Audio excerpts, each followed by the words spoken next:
በመንግስትና ለሀገራቸው እድገት በጽናት በቆሙ ዜጎች የጋራ ጥረት በሀገራችን እየታየ ያለው ለውጥ ብሩህ ተስፋን የፈነጠቀ ብቻ ሳይሆን የሚታይና የሚጨበጥ ነው። ሆኖም ግን እነዚህን በግልጽ የለውጥ ፍሬዎች ለማየት ያልቻሉ በጥላቻና በቅናት የታወሩ ባህር ውስጥ እየኖሩ የማይረጥቡ አሳዎች እንዳሉ እሙን ነው። በጥላቻና በቅናት የታወሩ ባህር ውስጥ እየኖሩ የማይረጥቡ አሳዎች ዓለም ያመነውንና ያደነቀውን የለውጥ ጉዞ የድል ፍሬዎች መካድ ወይም ማየት አለመቻል ማለት ሁለት እጅን ወደ ላይ ዘርግቶ የፀሐይ ብርሃን ምድር ላይ እንዳይደርስ ለመጋረድ እንደመሞከር ያለ ከንቱ ልፋት በመሆኑ በዚህ መስክ የተሰማሩ በከንቱ የሚዳክሩ ወገኖች የሚታዘንላቸው ናቸው። ልፋ ያለው በህልሙ ግንድ ተሸክሞ ሲዞር ያድራል እንዲሉ ዓይናቸውን በጨው ታጥበው በጥፋት ሚዲያዎች ላይ እየወጡ በቅሎ ሰማይን ስትረቅጥ በዓይናችን በብረቱ አይተናል፣ እንዳትወልድም ከረገሟቱ ወገኖች ጋር ነበርን እያሉ ያለ ሀፍረት በሚለፈልፉ የሐሰት ወሬ ፈብራኪና አሉባልታ አራጋቢ መንጋዎች ጩኸት ደማቁ የኢትዮጵያ ወደፊት ጉዞ አይደበዝዝም፣ አይገታምም።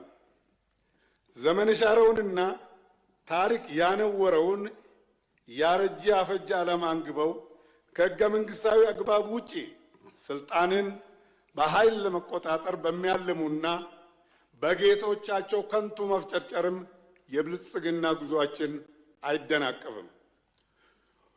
ውዲቷ ኢትዮጵያችንን ደማቅ የአፍሪካ የብልጽግና ተምሳሌት ለማድረግ ክቡርነቱ ያለዎትን ራዕይና እምቅ አቅም የተረዱ ሐሳብ አጠር የውድቀት ኃይሎች የአገር መሪንና ሕዝብን ማራራቅ ያስችለናል ብለው ክቡር ማንነቱን ለማጠልሸት ስሙን የጥፋት መዝሙራቸው አዝማች እያደረጉ አብይ አብይ አብይ እያሉ ቀን ከሌሊት በመጮህ ማንነታቸውን ያረከሱ ሁሉ ቅዠታቸው አይሰምርላቸው።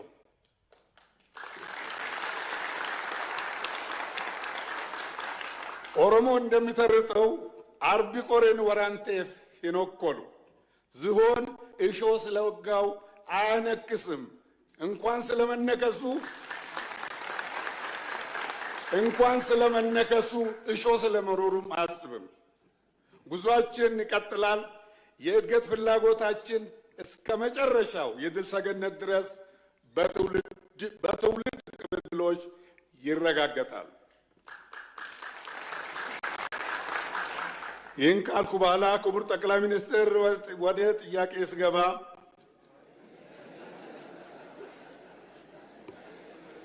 በ2018 የመንግስት የትኩረት አቅጣጫ ላይ በግብርና ልማት 6.8% እድገት ለማስመዝገብ ታቅዷል። ግብርና የምግብ ዋስትናን ለማረጋገጥ፣ ለኢንዱስትሪ ግብዓት አቅርቦት፣ ለስራ ዕድል ፈጠራ፣ ከውጭ የሚገቡ ምርቶችን በሀገር ውስጥ ለመተካትና የወጪ ንግዳችንን በሚገባ ለማሳለጥ ያለው ሚና ከፍተኛ ነው።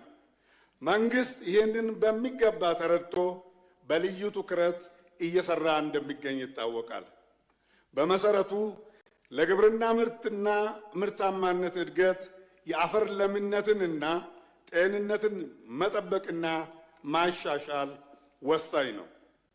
ሆኖም ግን የሀገራችን ደጋማና ዝናብ የሚበዛባቸው አካባቢዎች ለሰብል ምርት ምቹ ቦታዎች ቢሆኑም በአፈር አሲዳማነት እጅግ የተጠቁ በመሆናቸው ምርታቸው ከጊዜ ወደ ጊዜ እያሽቆለቆለ ይገኛል።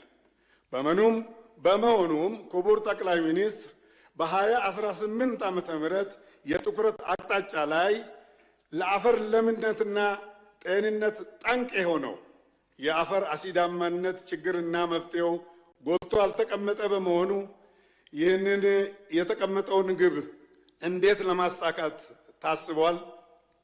በተጨማሪም ከተረጂነት ወደ አምራችነት ብሎም የምግብ ሉዓላዊነትን ለማረጋገጥ የተጀመረው ስራ የእስካሁን አፈጻጸም በምን ደረጃ ላይ ይገኛል? አመሰግናለሁ። እናመሰግናለን። በመቀጠል የተከበሩ ገነት ቤቴ